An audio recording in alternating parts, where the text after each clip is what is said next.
Good morning. My name is Dan Dodds. I'm the principal attorney at the Dodds Law Firm in Surprise, Arizona. And I wanted to spend a few moments with you this morning to talk about a term known as spousal maintenance or alimony. In Arizona, we don't speak about alimony because our statutes refer to spousal maintenance, but they're one and the same. So let's dive into this. There's a number of factors that a court would look at.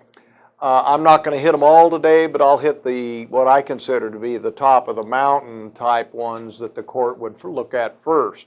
Well, what's the first thing they're going to look at? Well, is it a marriage of long duration? Well, our statutes are silent. It's not like 10 years and 1 day. And you get it or you don't. The court would look at it, and it's been my experience, the kind of criteria they look at is this. If you've been married 0 to 5 years, it's an uphill struggle to get spousal maintenance because that is a rather short period of time, and courts would be very skeptical about awarding spousal maintenance. But they would if there's unique facts that are so important to the fairness of granting this divorce. The court would look at it. What might those factors be? Well, maybe I'm a quadriplegic since I was healthy when I got married. I was in a terrible accident, and now I'm a quadriplegic, and I've got some brain damage. Well, the court would consider that. But absent facts like that, it's an uphill climb. If you've been married 6 to 10 years, and you're asking for spousal maintenance, many courts are going to at least take the time to apply the factors to the facts that they see in this case. If you've been married 11 years or greater, courts typically view that as a marriage of long duration, and they move on and start applying the factors. So let's do that. Let's move on. What is the next factor a court would apply? Well, likely they'd say after we've divided the community property, and we look at the separate property that they may own that the other party doesn't have an interest in. For instance, inheritance.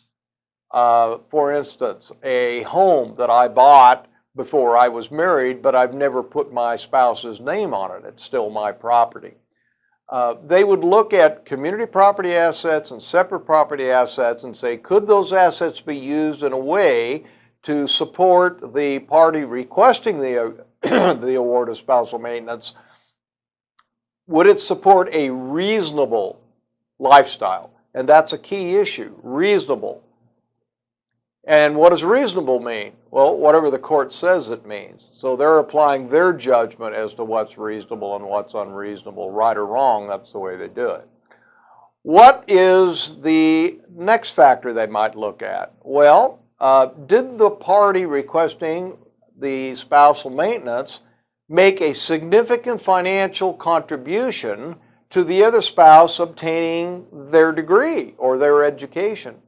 And if they did, that's going to be an important factor.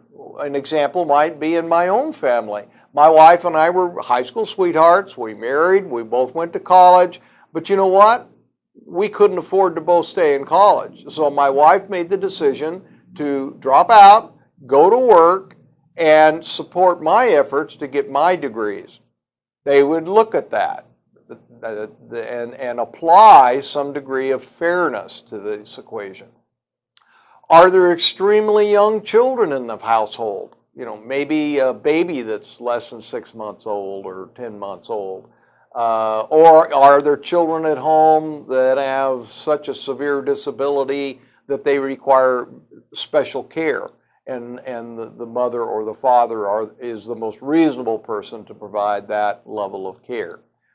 They would look at other factors that I'm not going to take the time to go in today, because typically it's been my experience, if you can't qualify under those first 4, you're not going to qualify on the rest of them. It's very, very rare. Well, I hope this information has been helpful to you. If you'd like to set a consult to come in and speak to me about spousal maintenance in greater depth, and that may be a factor you want to consider when you're filing for divorce, I'd be more than glad to meet with you. Have a great day.